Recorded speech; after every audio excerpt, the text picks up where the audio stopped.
आपण बघत आहात आवाज सत्याचा न्यूज लाईव्ह. सत्य हे दिसणारच. उमरखेड महागाव विधानसभा क्षेत्रात आजी माजी आमदारांना लागले आमदारकीचे डोळे.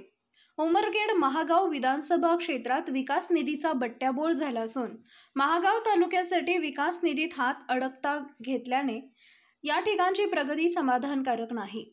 जनता मोदीवर नाराज आहे. महागाव उमरखेड विधानसभा क्षेत्रात मोठ्या प्रमाणावर महागाई बेरोजगारीचा प्रश्न उठवत असल्याने या ठिकाणी येत्या विधानसभा काळात भाजपच्या उमेदवाराला फटका बसू शकतो. पार पडलेल्या लोकसभेत माहितीच्या उमेदवाराची हार झाली. याला जबाबदार सध्याचे आमदार नामदेव ससाने यांना धरण्यात आले. माजी मुख्यमंत्री देवेंद्र फडणवीस यांनी त्यांना कशा प्रकारची तंबीही दिली होती. त्यामुळे पुढील काळात महायुतीच्या उमेदवारांचे पाण्यात देऊळ असल्याची शक्यता नाकारता येत नाही. सध्या महागाव उमरखेड विधानसभा क्षेत्रात लोकांचा कल महाविकास आघाडीकडे असल्याचे दिसते. महाविकास आघाडीकडून विजयराव खडसे, साहेबराव कांबळे, सुदाम खंदारे, नतू संभाजी लांडगे, डॉक्टर विश्वनाथ विनकरे आणि प्राचार्य मीनाक्षी सावळकर यांची नावं समोर येत आहेत. तर महाविकास आघाडीकडून राजेंद्र नजरधणे, नामदेव ससाने, ॲडव्होकेट कैलास वानखेडे, निर्मला विनकरे आणि यावेळी नव्याने भाविक भगत यांच्या नावाची ग्रामीण भागात जोरदार चर्चा चालू आहे. महाविकास आघाडी आणि महायुती यांच्यात फूट पडल्यास काँग्रेस पक्षाला जबरदस्त फायदा होईल.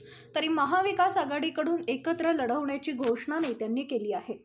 तर महायुतीकडून प्रमुख दावेदार भाजप आहेत. यामध्ये नितीन भुतडा व विद्यमान आमदार नामदेव ससाने यांचा एक गट, तर दुसरा माजी आमदार उत्तमराव इंगळे यांचा एक गठ्ठा मतदान असल्यामुळे निवडून आणण्यास दावेदार ठरू शकतात.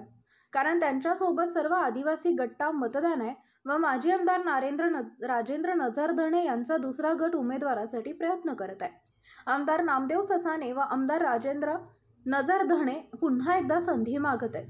परंतु महागाव उमरखेड येथील मतदार यांच्यावर नाराज आहे. भाजप समन्वयक नितीन भुतडा यांच्या गटाकडून किसन वानखडे, अतुल खंदारे, सुधाकर लोमटे, भाविक भगत यांची नावं देखील चर्चेत आहेत.